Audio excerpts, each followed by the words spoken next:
In 2017, Meryl Streep was honored with the Cecil B. DeMille Award, and Viola Davis gave an amazing, inspiring introductory speech, during which she said to Meryl, "I can only imagine where you go, Meryl, when you disappear into a character.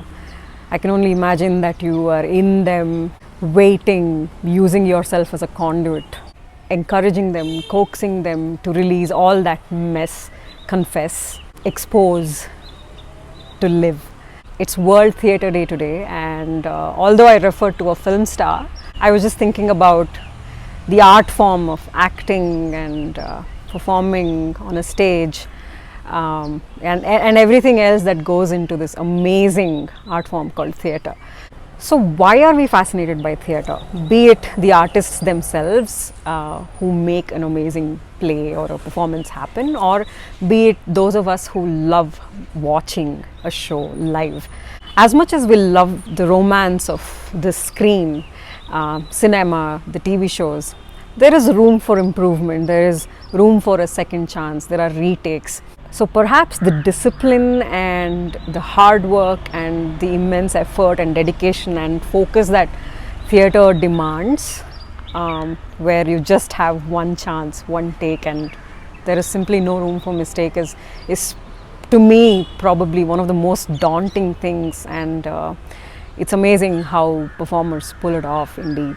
So that to me is the primary reason why I am drawn to theatre, and the community experience of it. So you walk into a theatre and there is initially all the excitement, the chatter and all the sounds, all kinds of sounds, and it slowly tapers into whispers, sort of all these hushed conversations, and then that moment when there is pin drop silence in anticipation for a story to be unraveled, revealed right before our eyes. Again, no second chance, no retakes.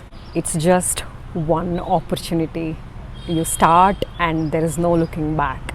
And then the privilege of witnessing other humans in front of us becoming and letting other characters, stranger characters, inhabit them, and them performing and us watching them with all our shared truths and all our secrets at individual as well as the collective levels. And there is this amazing mingling of sound, light, music, the props, the production, the costumes, pretty much anything and everything that goes into theatre in making that happen in a very aesthetically pleasing, inspiring way.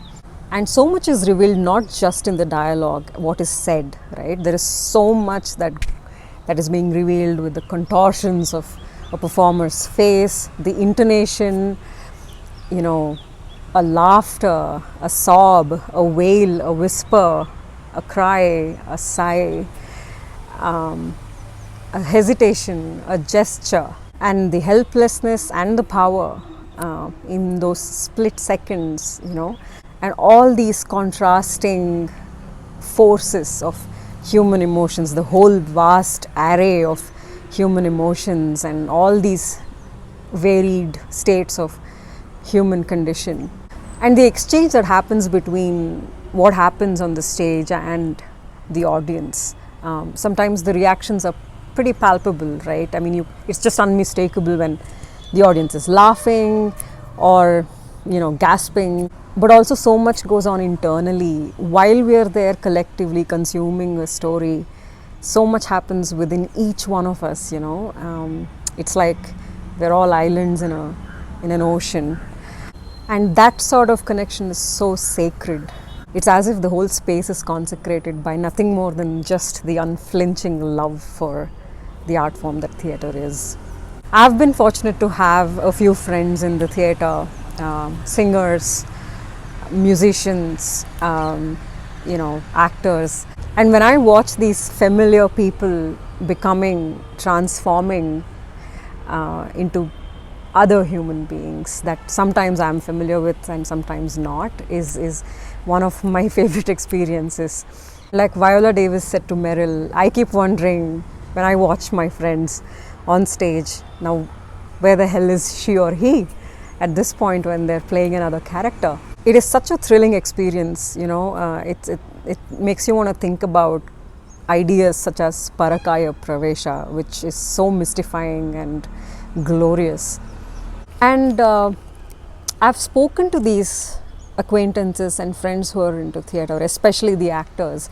I ask them, what happens to the characters you play, the characters that you let inhabit within yourself? And it's amazing how some of them say they just move on, they play a character and they get back to the green room and they're just themselves. But there are some of them who have said that the character sort of lingers on. It's with them, sort of an apparition after they perform. And that's kind of a lot more haunting to me personally. This metamorphoses, the change, the transformation, the camouflage of it all. And every time before a performance starts, when I'm looking at the empty stage, I think about all these characters that the actors have sort of discarded on the stage once they walk out of it. Just imagine all the ghosts of the characters lingering on in the air. It's quite a chilling thought, at the same time a fascinating one. So I hope that on World Theatre Day we pledge to go and watch more plays, more performances, more shows live, in person, real time, and encourage all the theatre artists. And here is a shout out to everyone involved in this amazing experience called theatre. The actors, the musicians, the singers, songwriters, the writers, the playwrights, and the light people, the sound people, the costume people, the props people, the staging, production people, direction people, everybody. And to all my friends who are theatre artists, way to go. You guys inspire me a lot. And a special shout out to Sumana Narayan, who inspired me to make this video today. So that's it for today. Happy World Theatre Day.